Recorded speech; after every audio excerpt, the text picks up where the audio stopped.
Two, one.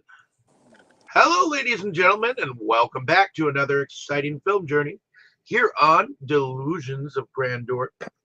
I am one of your hosts, but today we are going to be going on about a film filmed in 1987, and I think I'll hand this over to my fiance, um, as she's the one who brought this movie to the table. So I already said the year.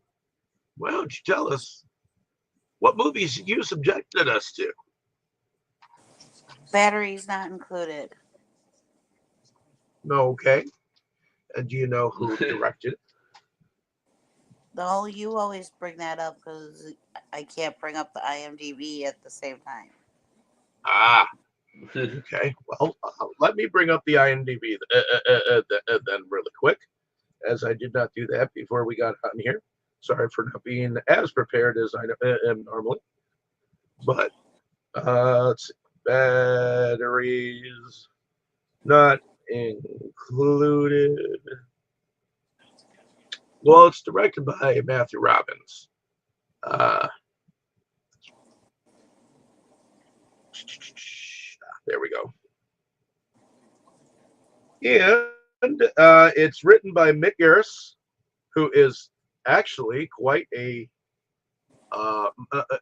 he's kind of a go-to Stephen King director of movies. But Brad Bird and Mathew Robbins are the other two writers. And it stars Hugh Cronin, Jessica Tandy, Frank McRae,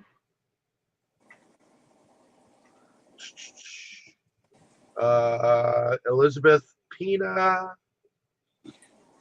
Michael Carmine, Dennis Boutsikaris, Tom Eldridge,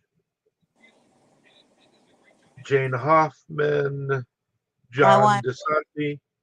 I wanted to point out that two people in it are also in the movie Cocoon, which is kind of neat that there's a husband and wife that are in this movie, and their same husband and wife are also in Cocoon.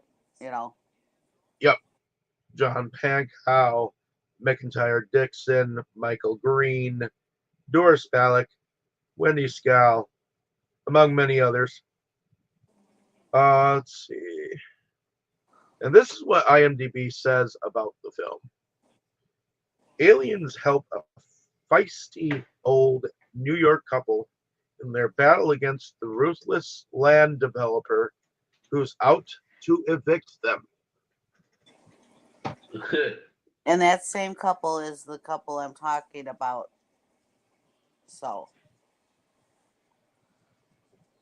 Yep, and that would be, let's see, looks like their names are, and once I get to Hume, Frank, Hume, well, that's their actors' names, Hume Cronin and Jessica Tandy.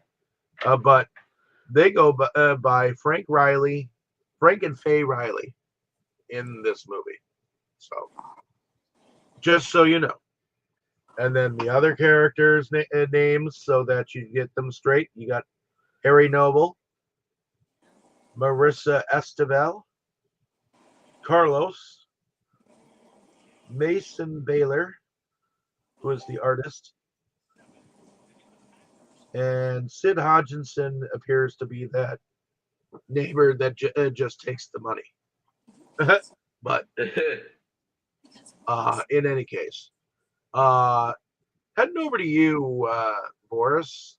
Was this the first time watch for you? It may be a shame, but yeah, it was the first time.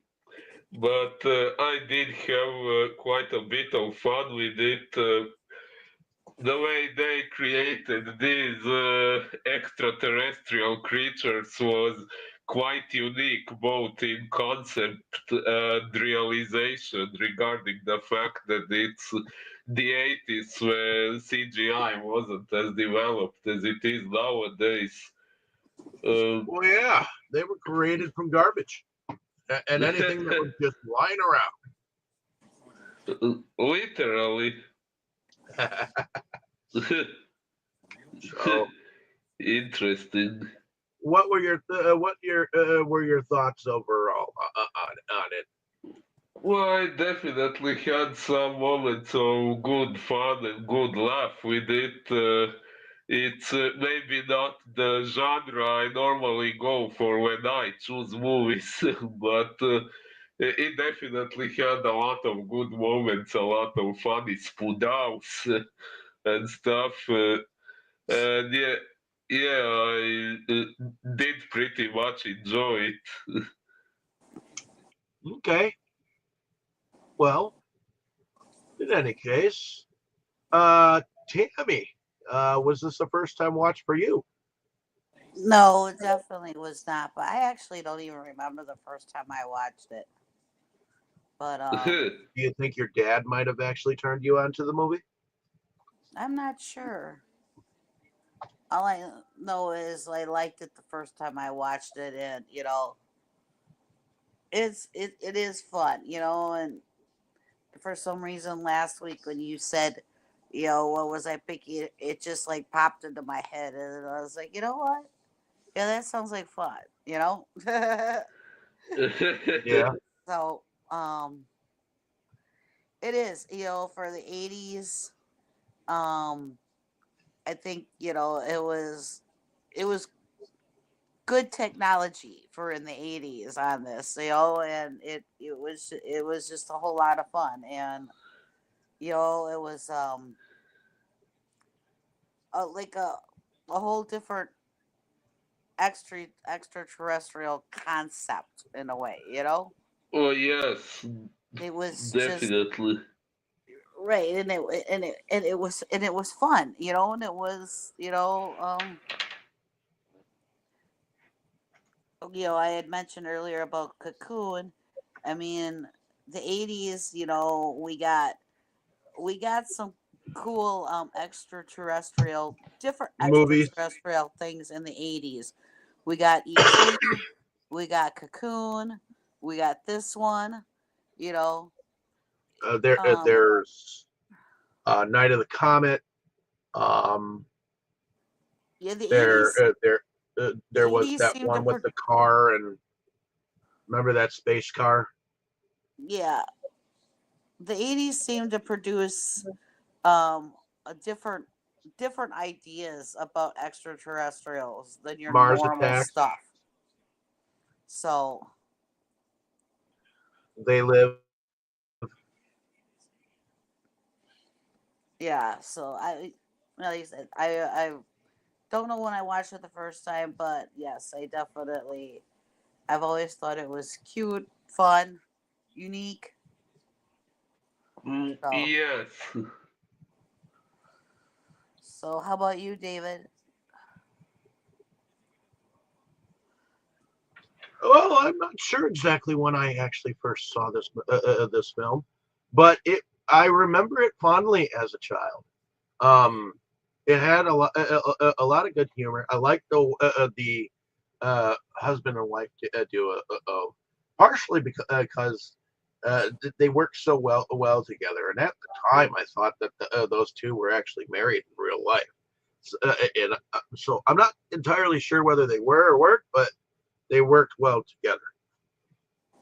Um, but Yeah, they I worked. love They worked well together in Cocoon too, which was before this. yeah, So, which I'm assuming because they they chose them to you know be in this one. So, but that being said, I enjoy the story. I mean, I'm sure nobody who's ever been in a rental situation definitely does not like it when a building development needs to go in and they're trying to you know get people out of an old apartment building. It's not fun. Some of them have no other place to go. So um, Mm, times were tough in the 80s. and the place was looking like a dump regardless, and you just got enough hoodlum street people who hire muscle to try to muscle people out. I mean, it's Uh, tough. Honestly, I was wondering how they could just come in and destroy things and attack people without the authorities interfering. Well, even the authorities, if you saw, there was a cop that said, you know what? If we tried to arrest him, he'd have so many witnesses that would show up in like 20 seconds saying differently. So that's why we don't do anything, you know? And they'll just be back tomorrow and do it worse. Yeah, I did see that, but how is that possible? Because at that Money? time, that time, and in that area that they were portraying, that's how things were.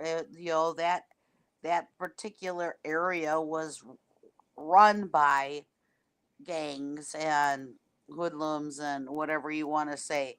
The police did not run that area. They didn't really have any control over what No. people did in that area, and they did Normally not in that kind of want to area, police intervene. were on the payroll. Unfortunately, police at that point in time could be bought and paid for a song. At least that's what they used to call it, for a song. For a But I think song. Uh, even nowadays there are certain areas, because I watch a lot of that crime TV stuff, and there's still nowadays there's certain areas that the police will admit that has been taken over by these hoodlums or gangs or whatever you want to say, that you know Street they mentality. they don't have any control over. It has gotten to the point where the police can't do anything in this area, and the people in the area, um, you know, are so scared that they won't step up. They won't say anything. They won't, because they're afraid of retaliation themselves. So you may it may only be like let's just say it's an 8 block area, square area. It may only be some area that small, but the cops won't even go in it. You know, and they Oh yeah, know. because they're on the payroll of this. In Well, this not only particular are they on story, the payroll, but they're scared themselves. yep, So, agreed. so that still happens today. That there's certain areas that you know nobody wants to be in. Yep. So, unfortunately, this is not as extreme as it is in some areas. It is a lot worse and a lot more extreme than this. You know. oh, yeah. And for a song, normally it means that if you can get someone to sing through torture, Ah, yes. that's what it means when you can get it for a song. Ah,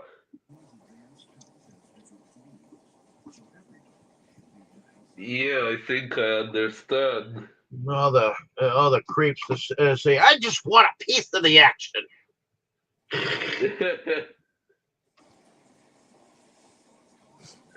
Yeah. But in any case, well, Tammy, why don't you bring us into the story?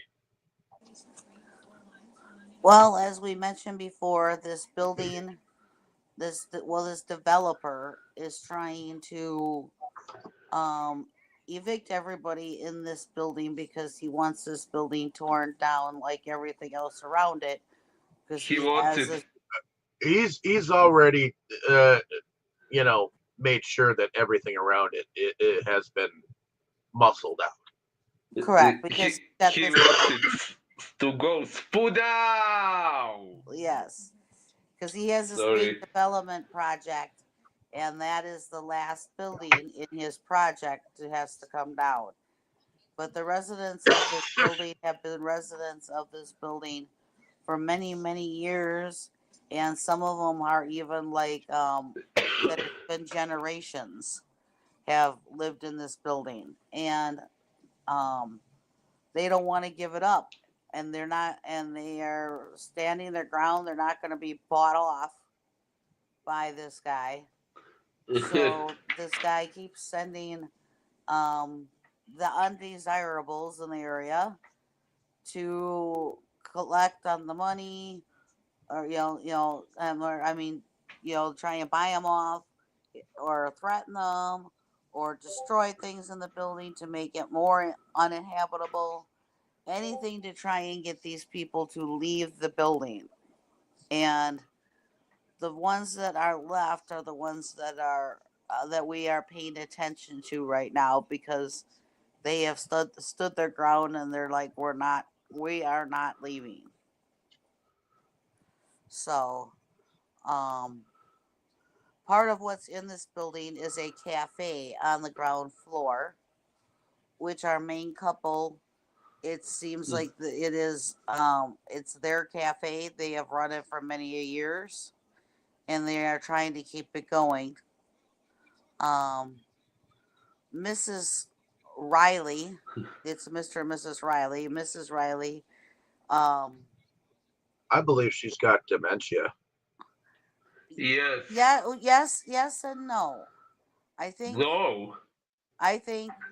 her way of dealing with, which will, it's going to come to light more, the way of dealing with the death of their son is, she she acts like he did not die, and every young male around her is her son, and it's her way of coping with the death of her son, because you see that she is very, very much aware of things that are going on, and very, and this and that, and lots of areas of this movie. It's so Well, yeah, it's the movie begins where everyone is like looking for her to have the cafe start. right. So You it's know, whether or not, maybe she does have dementia to a point, but not as bad as. And I don't think it's as bad as she makes it out to be, because it's her way of maybe it's coping with. just a memory block Right, it's Who? her way since of the death coping. of Right, her way of Yeah, coping but with. with the tragedy. It's her way of uh, coping with the tragedy. but Yeah, then again, when she is feeding the aliens, everyone just think that she is insane. They don't even try to consider the possibility that what she is doing might actually be for a reason. They find out differently, don't they? yeah, Sorry, what did you say? they find out differently, don't they? Yeah, yeah. So yes, we see at the beginning, you got your punk Carlos, And doing his normal stuff, his punk friends. trying to buy them off, and destroying things and everything, and and Spoodow! she calls him Bobby, and tries, Yeah, she calls him Bobby, but his real name is Carlos. right, because she calls everybody Bobby that's a young man. Yes.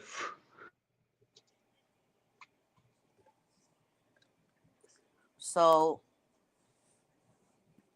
later on And in the you get to slightly know a few of the characters before you get started with the whole throwing around the money bit. to there's a pregnant young a woman who evidently got pregnant by Didn't use a condoms. traveling musician, and she hasn't seen him for months, and everybody thinks that he's skipped town on her. Then we have a starving artist. Starving artist and his girlfriend leaves him because the place is a dump, and because he is a starving artist. well, yeah, and he is a starving artist. He even tried to bring how you see him introduced is he's trying to bring a restoration, a lady who specializes in restoring old things. Well, she's also, I think, a historian. He's trying to prove that the building is what do they call that? A landmark or whatever, So it shouldn't be torn down. That it's Well, yeah. There's another name for it, but I can't think of it right now. Condemned? Sorry, what? Well, no, he's trying to prove that it's not a landmark. It's a historical landmark. Yeah. And if you can prove that something is historical enough for a historical society, sometimes if they can get the funding for it, they might restore it, and it might be protected under historical laws. Right. Which that's a whole other ballgame.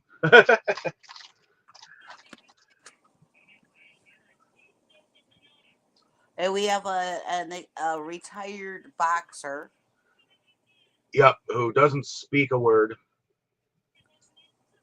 At first. At first. Yeah. So did the aliens fix him you've too? got an older couple, which you don't get to see much of them. But when the money comes around, they're one of the first. They're one of the ones that takes it and gets out of Dodge. In fact, I think they end up handing Frank the retirement flyer that they're going to. Right. As a suggestion that they should move into a permanent home.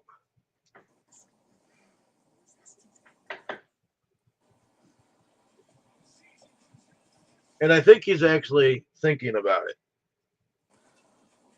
Yeah, in that evening of the first time that we meet them that day. Yes, he is thinking about it because the events of the day just have been too much. Correct.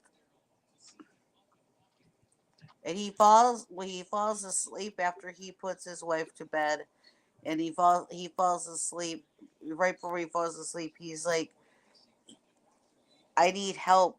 Somebody, please hear me. We need help, And he falls asleep, and the next thing you know, here comes one of our little guys.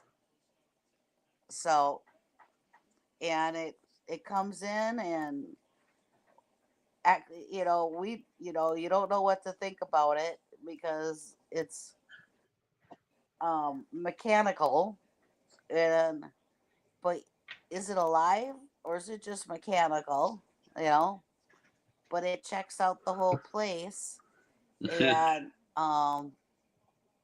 it apparently needs to be recharged by some way, shape, or form. So yep. I do believe that it plugs itself into the wall to recharge itself, and then it goes, I guess, up to the roof.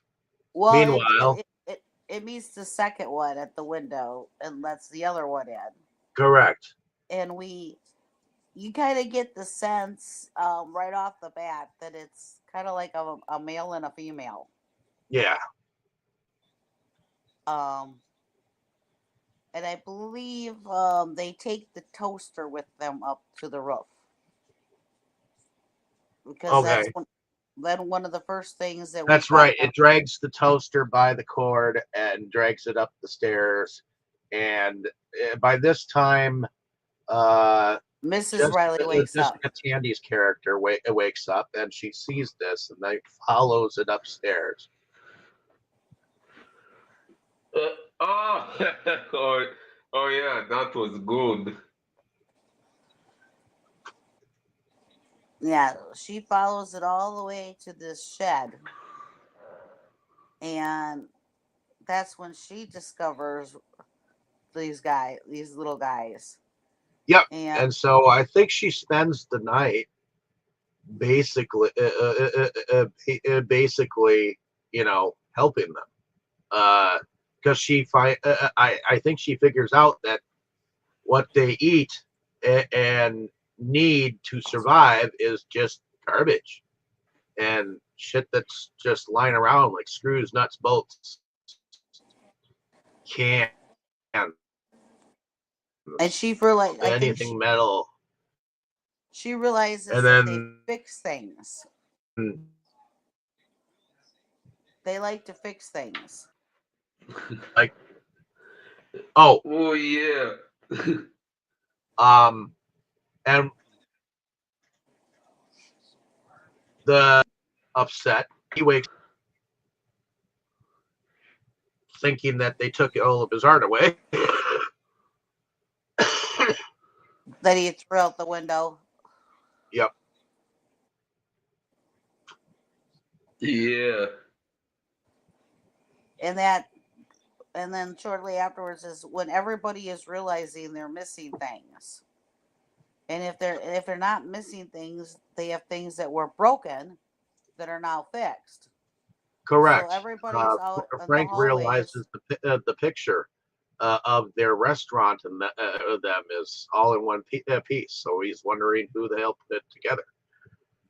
I think there's a salt or a glass pitcher that the Mexican girl she ends up picking up, and she's like, "I remember this broken." Yeah, that was an anti-Spudao. And just certain things they start to notice are like back in order, like holes in doors. And Mrs. Riley tries to tell everybody, and she tries to take them up there, and nobody wants to listen to her about what's going on. They're like, there's just a pile of junk in there. That's just a pile of garbage in there. What are you talking about? Why are you, throwing nuts and bolts and this and that in there? And she's trying to tell everybody she's feeding them. And I think about that time is when the starving artist decides to go in there, and he gets a shocking surprise. Spudao. Spudao. Yes. It's like he stuck his finger in a light socket, so his hair is all staticky. And I think not long after this, as they all end up going downstairs and realizing that all of the mayhem that had happened in their restaurant the day before from Carlos and his friends, that the restaurant is fixed. Well, yeah. And also, something seems to be going on with the female robot. Or is that? But Mrs. Riley, after they realize about the restaurant, is telling everybody, see, they like to fix things. Why won't anybody listen to me? They like to fix things. Yeah, they're anti-Spudowers. And then when they go back up to the roof, not long afterwards, and everybody's talking about these things and everything. They the the two things go in the shed together, and there's all kinds of commotion, and everybody's like, it's this was really cute because Mason, I think, is the starving artist, and says, "Well, what is going on in there?" And she's like, "Well, what do you think is going on in there?" Yeah.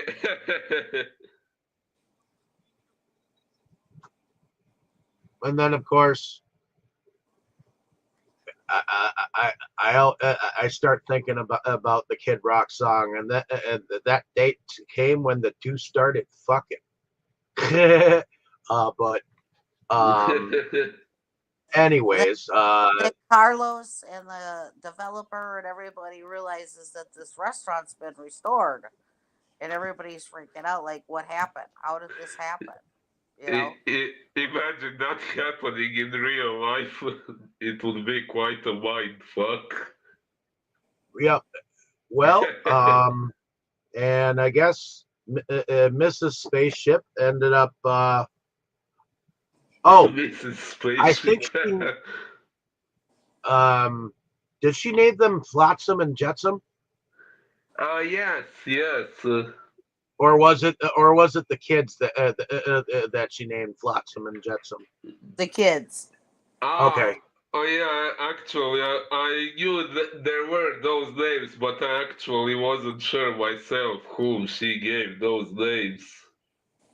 okay. It Well, was really cute when you know, um, they said, she's going to need a lot more power and she's going to need this and everything, and how everybody was making sure that electricity would get up there to them, and well, bringing yeah, up.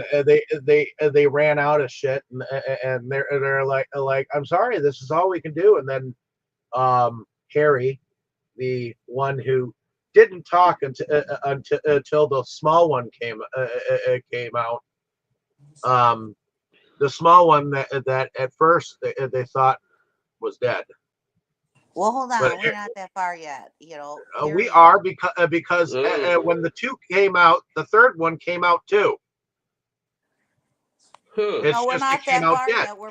We're bringing up that Harry brought the the um the Christmas lights, Yeah. and and he finally got him to take the lights so she could plug in. And then after that is when it is really cute about when she gives birth to the two. Ah. And then all of a sudden they realize, oh, there's one more coming. And the one more little one comes and he doesn't do anything. You know, Oh, yeah. and Well, Mrs. there is Riley. also a moment where the starving artist dude and Frank are actually taking a look on the inside of Father spaceship, and uh, seeing all the insides of the thing, and it turned around like it was startled, like what the hell, dude? That you're seeing my insides. You saw the inner me. Yeah, and then there is something like a little explosion or short circuit or something. I didn't fully understand how and why that happened. Well, it looked like there were a lot of tiny little spaceships running around on the inside of that one. So, Looked very intricate, right? And then, like you said, David said, it seemed like he didn't like that he was being looked at, and he turned quickly, and he lost one of his little arms. And then and he looked at the arm in it, and he was like, "Hey, this is from my toaster or Uh, my coffee machine." yeah. Another thing I found funny was when he said, where is the goddamn toaster?" Oh yeah, that was before she took him up there and showed him what was all going on. But anyways, Yeah. yeah, they get um the cafe gets up and running again, and everybody's pitching in. Mommy and Daddy and the two Flotsam and Jetsam. They're, it's really cute. The one gets made into a cheeseburger by accident. Another one, Oh which yeah, is that was which good. is so funny. especially when he walks off the plate. And then the dude looks at the dude next to him, who had already taken a bite out of his meat. He was like, whatever. When in Rome. And the other one goes swimming in a thing of soup. And it's funny. Mrs. Riley picks it up out of there. She's like, "Well, what am I supposed to do?" And she like flings it into the soapy water to get clean. And all these guys that are in this cafe are supposed to be the workers destroying the building, and they're all in there having a gay old time and eating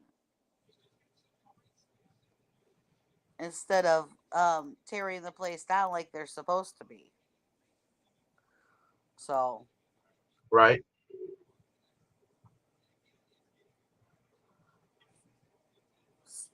And of course, there's a businessman go-between that I think this is the same guy who plays in your movie Monkey Shines, as the guy that's actually shooting the monkey full of stuff. Tammy. okay. And during all this, the boxer is working on the little one, the little guy that yeah, I guess in human terms was stillborn. Yeah, which was kind of a sad moment because you almost think that they lost it. Yeah.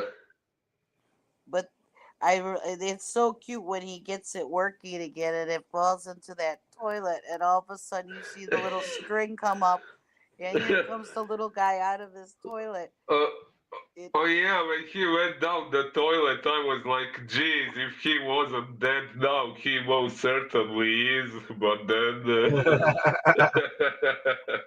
I know I most certainly wouldn't want to be walking around in them pipes. But while he's walking around in those pipes, father of the child is trying to teach his little ones how to fly, by by pushing them off like one of the highest moments in the building and letting them. It's almost as if he's teaching them how to swim, Or like when mama birds kick the babies out of the nest to teach them how to fly. Yep. I love how the first one, he tries to flap his shit, but that doesn't work, and then out pops some little spinny thing that looks like a go-go gadget helicopter, type thing. But, yeah. But that doesn't work, and it's his brother that actually learns how to fly first. To be honest. Right, and then the father tries to kick him up, and you see these little arms and hands come out, and he's holding on like, nope, nope, nope.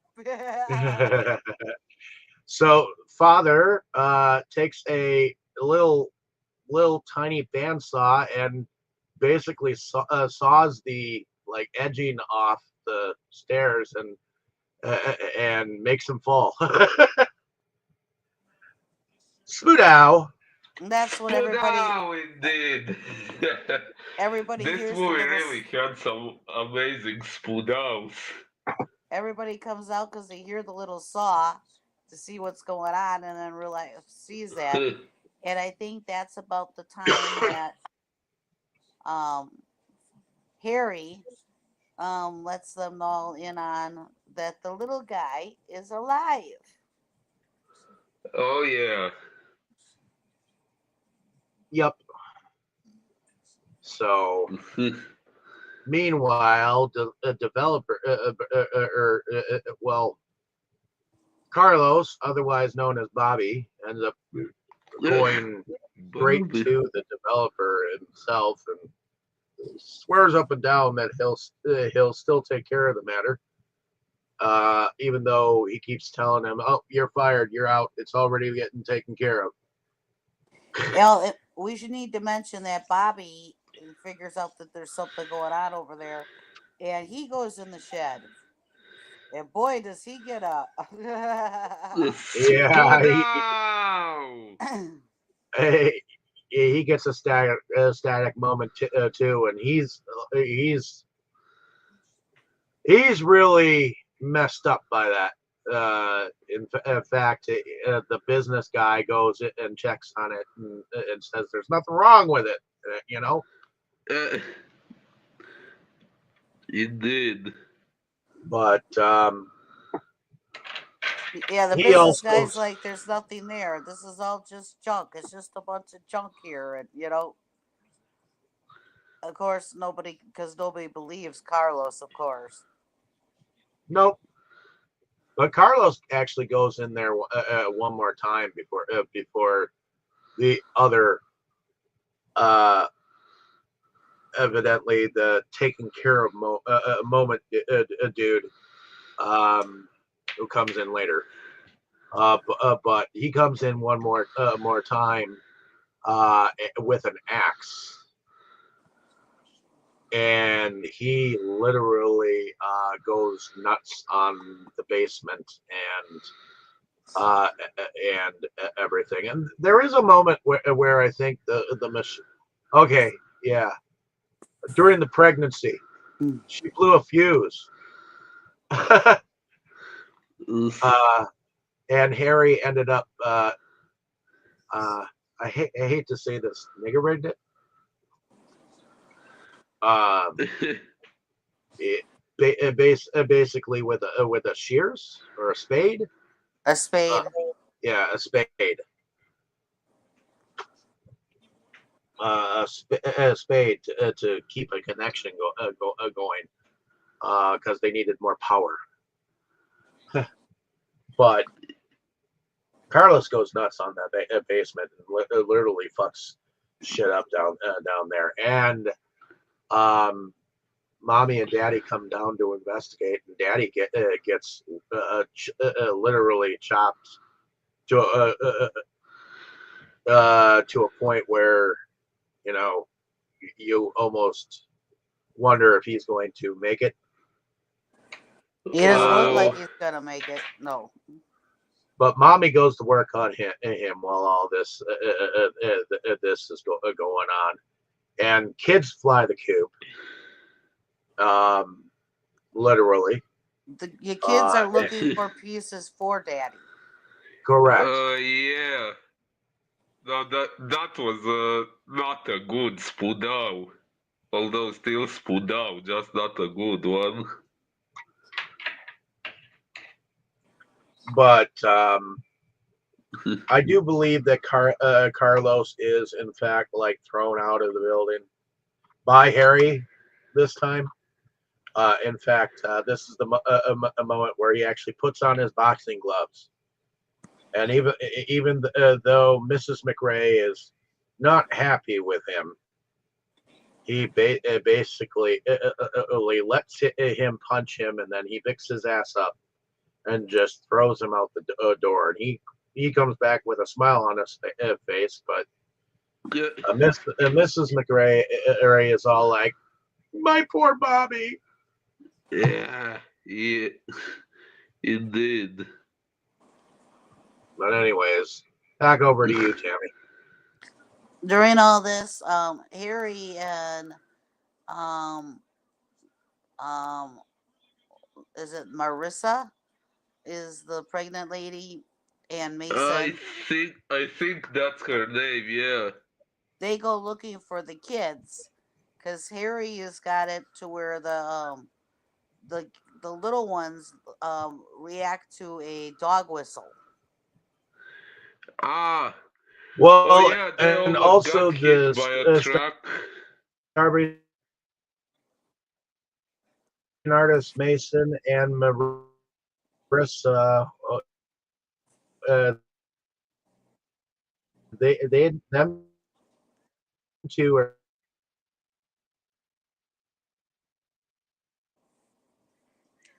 Yeah, their relationship is budding.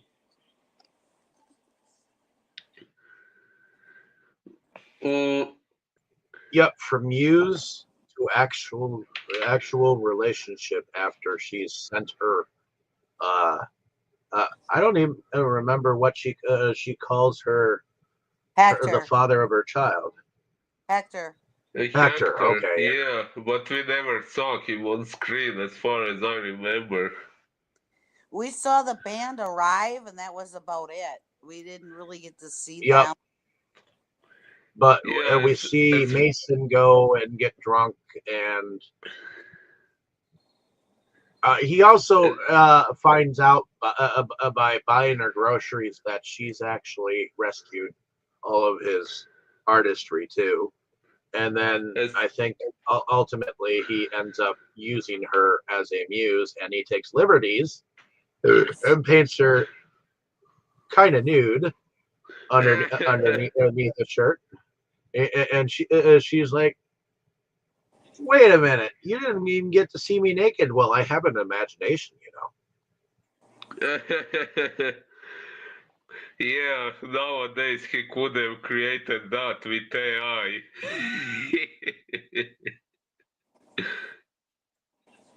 But then they all go looking for the little ones, and Harry finally gets an idea and grabs that megaphone so that he can make the dog whistle, because nobody else hears it except for dogs, which there's a dog following him around. Yeah, And the and you little can hear ones. dogs barking off in the distance too whenever he whistles it. But yes, the little ones finally hear it just in the nick of time because here comes a street cleaner and they're trying to pick up this um, hubcap, which is too heavy for even the three of them together. And just in the nick of time, they hear the whistle and take off right before the street cleaner would have gone, got him, you know. yeah. Oh yeah, and then Daddy, Daddy's spaceship, he wakes up angry. Unfortunately, he wakes up upset because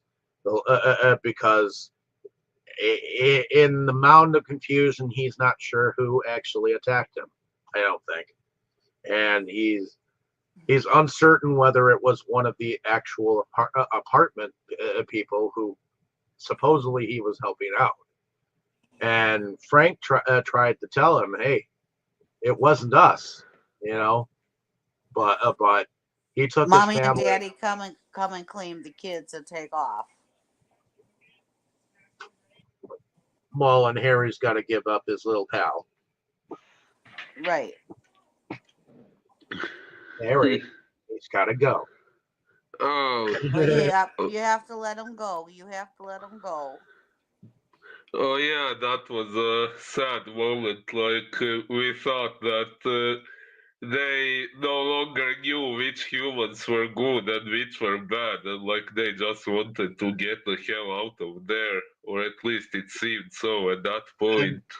and meanwhile, while they were out searching for the little guys, that so-called arrangement that the developer said was taken care of, there is a bomb fixer that has showed up at the apartment place, and he has basically set up something to explode inside the apartment building. And Pre- Carlos, in his Preparing the wisdom, mother of Spoodaus.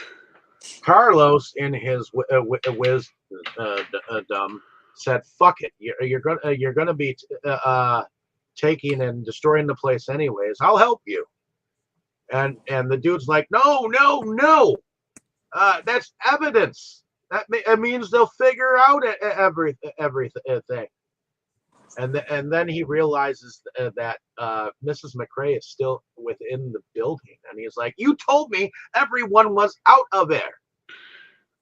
So now he's got to figure out how to get Mrs. McRae out of there, and it's kind of a struggle because at first, she's she's on that mindset that she's invited him to dinner, and then he tries to get her to come out and look at the car, but then the house explodes and he gets knocked down. Pudow. He I guess at the end of the day, I'm kind of glad that he wanted to save her. Yeah, I was actually surprised to see him switch sides. I didn't expect that. And I feel bad for him a little bit when he comes later with some flowers and whatnot. But I think at that time, her mind had actually snapped back to normal, and she remembered that her son was dead. But he did actually rescue her and be the good guy, be a good guy in the end. And I guess at the end of everything, why don't you bring us towards the end, Tammy? Well, after the whole place explodes and there's nothing left of it, Harry is sitting on the steps with the dog, and the workers say that they're not, they stand up to the developer guy and say, no, we're not doing anything until he moves. And so it gets to nighttime, and Harry is still sitting there with the dog. And all of a sudden, the original mommy and daddy and the three little ones come back, and they bring all their friends. Yeah. So the next scene is that the building is totally, completely restored to when it was. Well, right before they do that, you see a scene with the little guy trying to put a little piece of tile. He's trying to redo the flooring with a little piece of tile, and Harry's watching him, and it is really cute. It is a really cute moment, right? And then Yes. the next scene is they have restored the building totally, completely to like when it was originally built. I must admit, I was wondering. Okay, I did think the aliens would be back, but I didn't know they would bring so many others. But at the same time, I wondered if that building really could be restored after that Spudao. Whoa. Well, in the movies, it can. Yep. Yeah. Evidently, in the movies, they can. Yeah, I thought even those creatures' power probably has limits, but apparently not.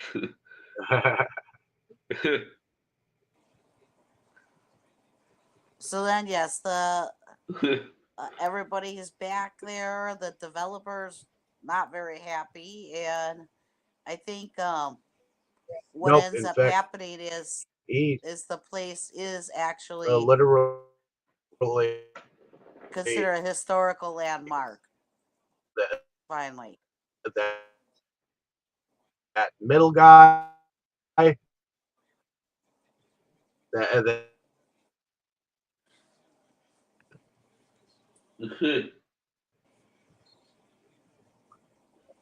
say what you were saying again. and I think that's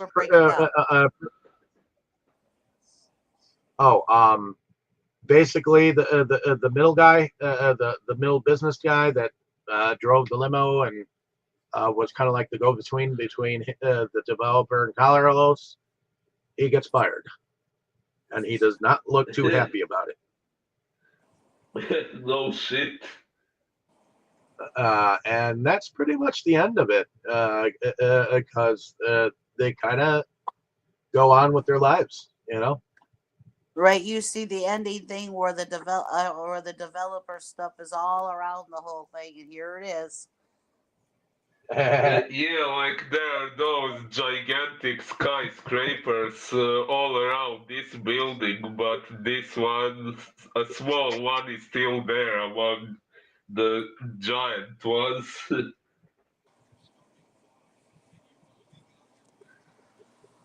Yes, and it's like, yeah, it looks the building restored does look really cool though. I mean, it's when they were they showed the whole inside with the tile and everything, and the address done in a tile on the tile floor.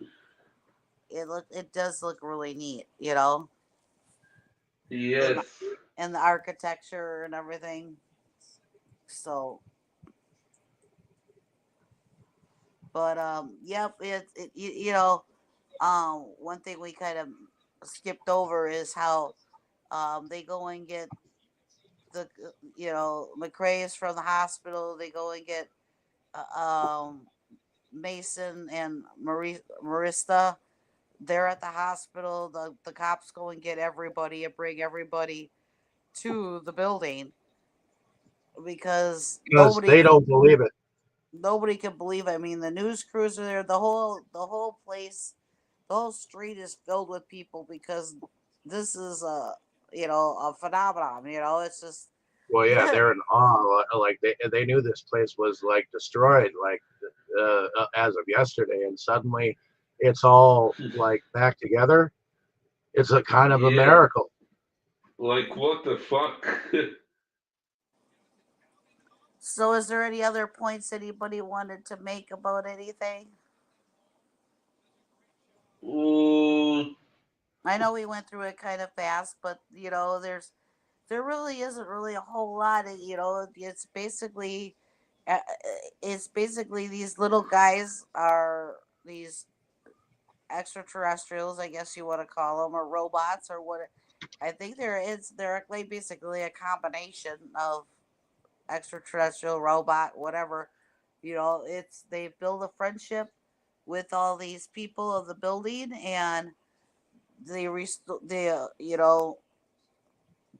I think basically what it was is the whole thing of how this all started basically is I think the couple, the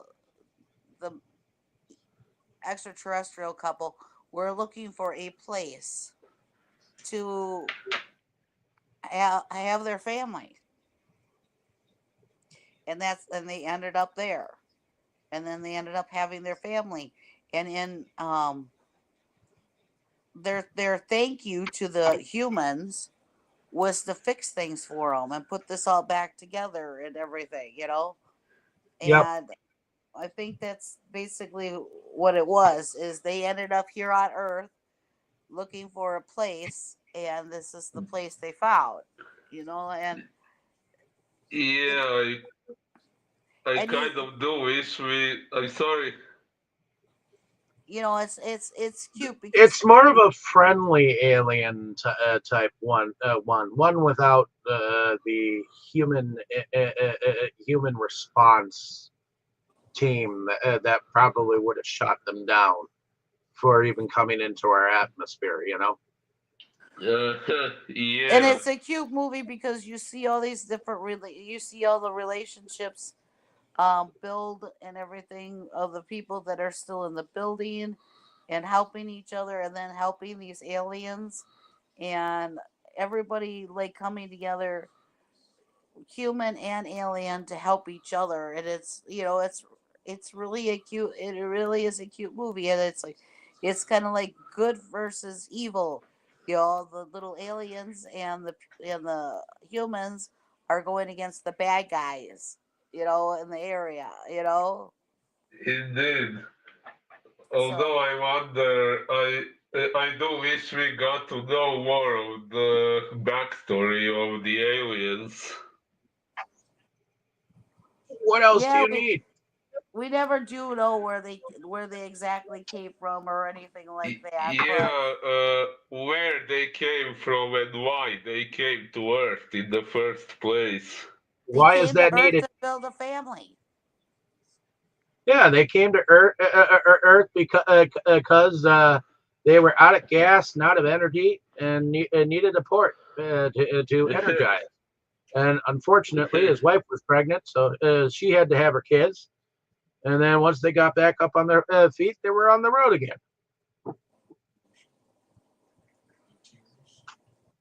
End of fucking story. Yeah. I don't need to know their backstory. They're too cute to even worry about that.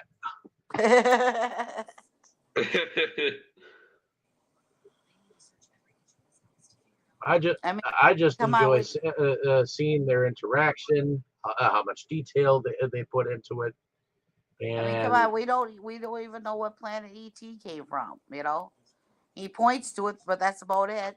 But we don't know what planet he came from. yeah, all he does is Oh, say, true. "Ouch, ET phone home, ET phone home." Indeed. Well, and it's funny that you mention ET because this one is executively produced by Steven Spielberg.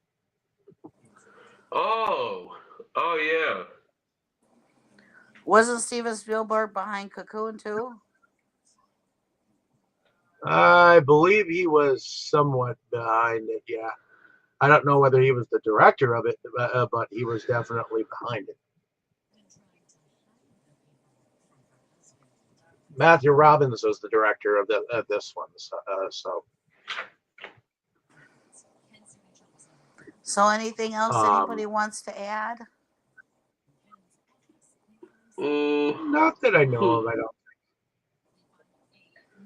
nothing Okay. comes to my mind right now, at least. I Okay. So, suppose someone actually wrote in our commentary here. I guess the Idaho Potato Museum opens on 9,999th birthday and anniversary. So I don't know whether that means anything to anyone, but there you go.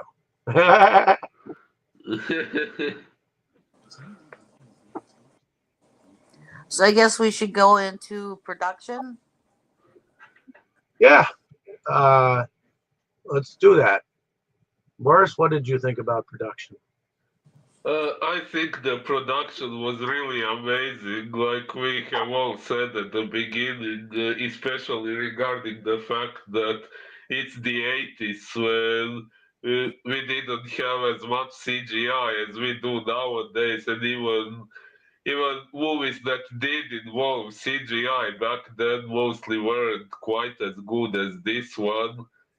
Uh, Especially this scene when we saw the aliens from up close and saw all these tiny things flying inside them. It was all really well done, and I mean all the effects with them when they are flying or doing whatever on screen. It was really good. Okay. And what about you, Tammy? What did you think about production overall? I thought it was great. I mean, I think whoever came up with the idea for this really had a really good imagination, and for being the 80s and everything, I think they did a really good job. And I think the whole idea, the whole like moral behind it, the concept, everything, I think it's really cute, and I think it's a very good movie, from lots, from that standpoint, with like, lots. I think it's lots of good meaning behind it too, about working together and helping together, helping each other, and everything like that. It's and you got the good versus evil concept, and For kids. Well, yeah. yeah, I I, think it is something that there is not. there's a little bit of violence, but not that much in it. Yeah. So yeah, I think it is really, I think it's well done. I think it's cute. So Yes. I think at the end of the day, yes, it is a cute movie, and it was definitely more of a family movie type setting. You got different people from walks of life who have to band together and protect these creatures who have come to help them out. And they're stuck in a situation that's kind of a bind. They're trying to they're being uh, manhandled into trying to, you know, let go of their home that they live in, and these creatures kind of help these them make a stand almost. And I thought it was interesting story, interesting background to the some of the characters, and there was definitely some comedy that was sporadic throughout, especially with the children and the cheeseburger moment and all that. So, Oh yeah, and truth be told, I also had fun with all the spoodaus even when they were done by the bad guys. but in any case, That statue of Mary falling was also a good spoodau that we didn't mention. ah, yes. So let's see. Going back to the going over to the music in just a moment. I do believe the music in the very beginning is the same music or similar music that was actually played in Cocoon. I said that when we first started watching it, that I think some of the same music is used in both.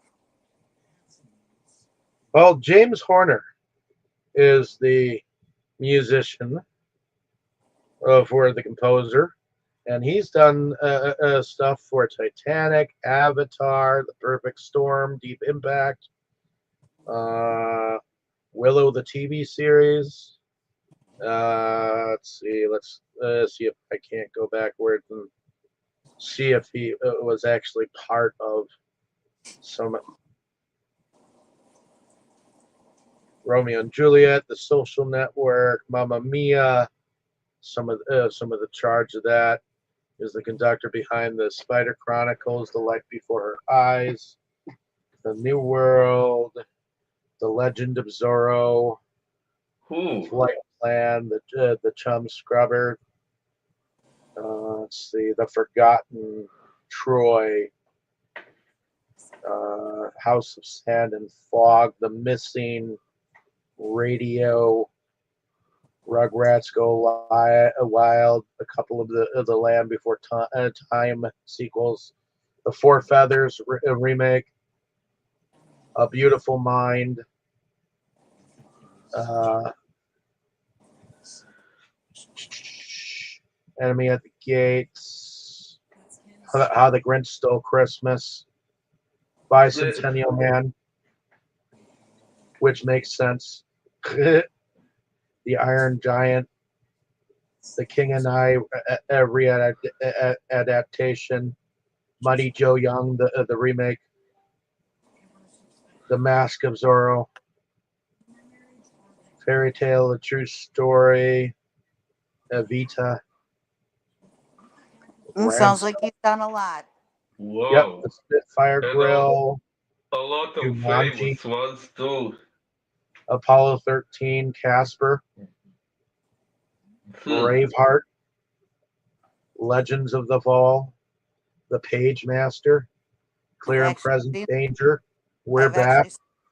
I've actually seen a lot of those movies. Yep. Yeah.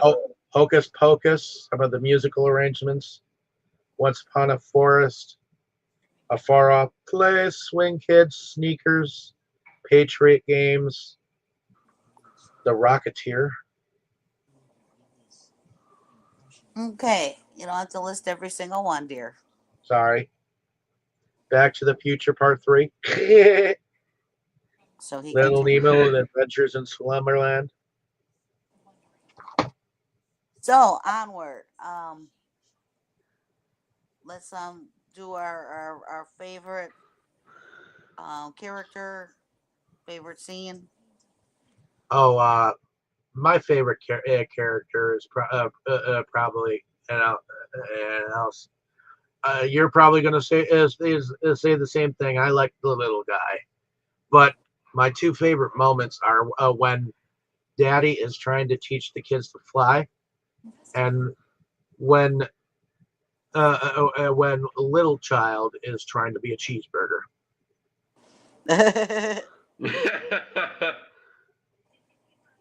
Those are my two favorite moments. My third, if I had to choose, is when the building was all fucking restored. That was pretty cool. So, Boris, what about you? Favorite moments and favorite character or characters? Well, favorite characters, probably the aliens, kind of hard to choose only one of them. Okay, maybe I would go with the little ones because they are the cutest. But yeah, they were all really cool. And my favorite moment, well, like I said, I did enjoy all the spudouts, all the smashing was fun to watch, even when it wasn't good story-wise.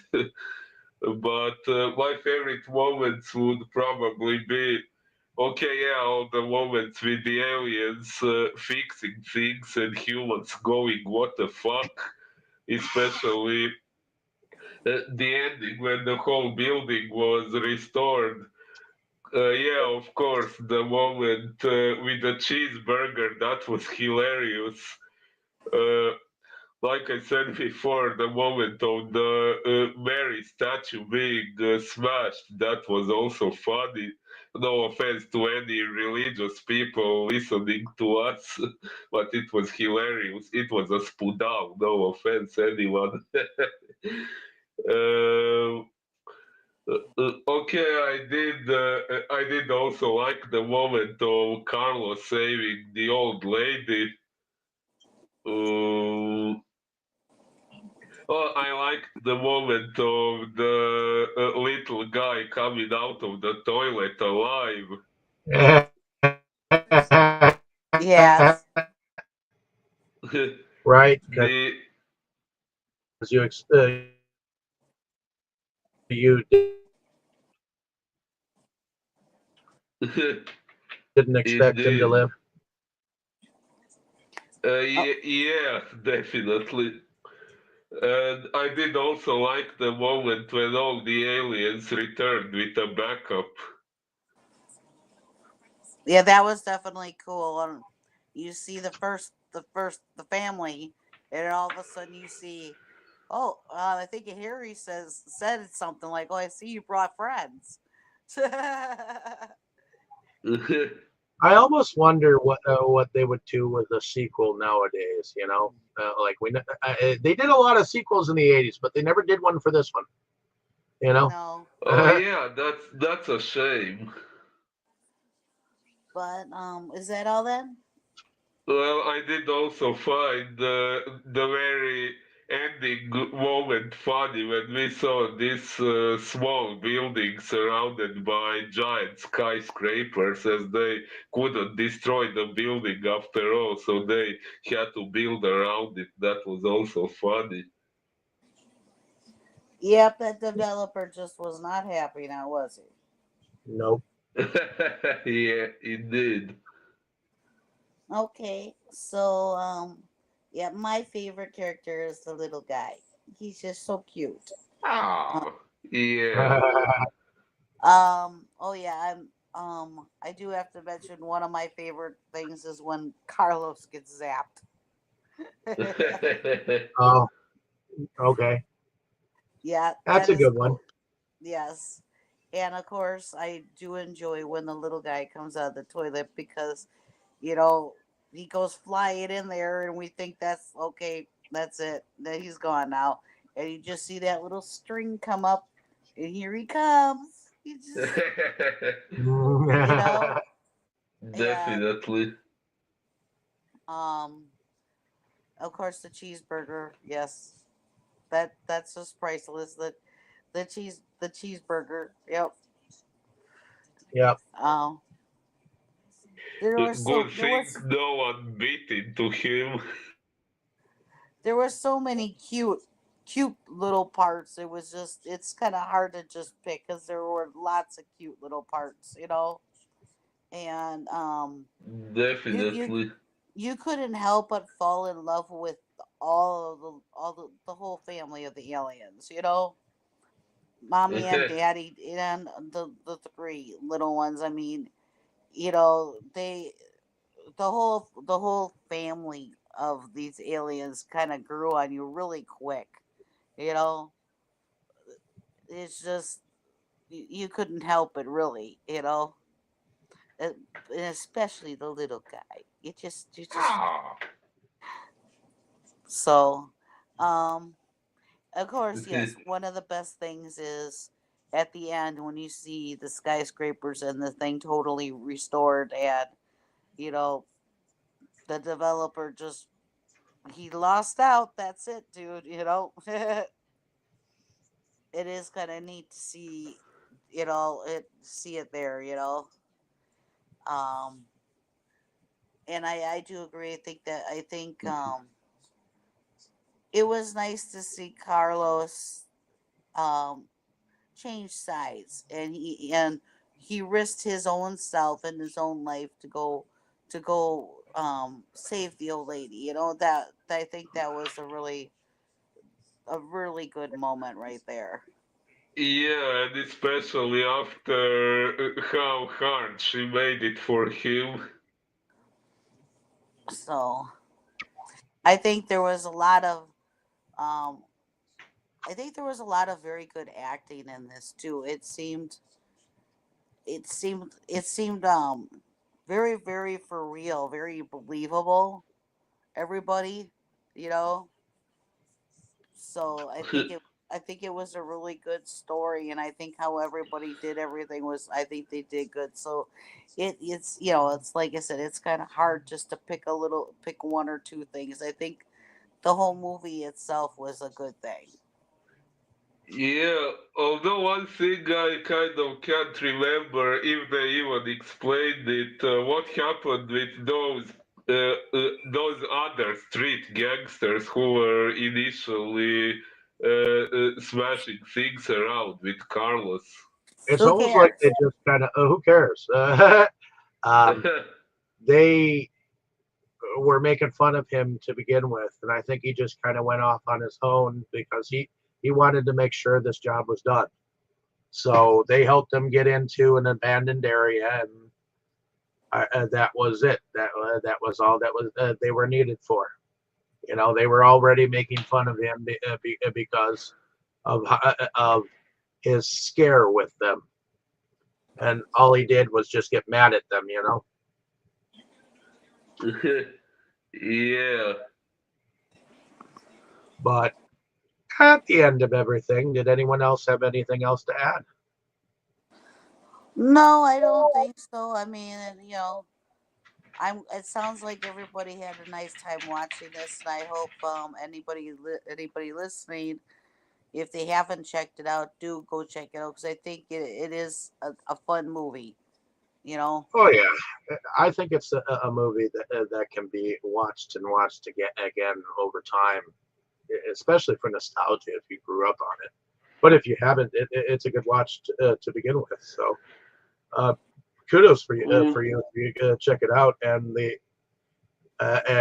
These spaceships are really intricate looking. So let us know down in the comments what you thought of our discussion. Let And you're us gonna know. love the little guy. Yep, you're gonna Ah. love the little guy.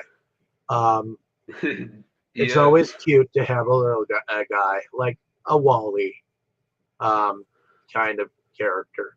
Wally. Um, but in any case, Like, share, and subscribe. Let us know down in the comments anything you feel. And I guess we'll be going over to the American Ring movies. I guess. Which movie did you choose out of the American ones that we Isn't haven't it? watched? Uh, isn't it your turn after Tammy? Is it? Yes. Oh shit! Well, originally Yeah, I was going to go with the remake of Ben-Hur, Ben-Hur. but I'm going to go with another cutesy movie called Joe's Apartment. Joe's Apartment. Yep, From 1996. correct. Oh, okay. Got a bunch of Oh. singing cockroaches. You'll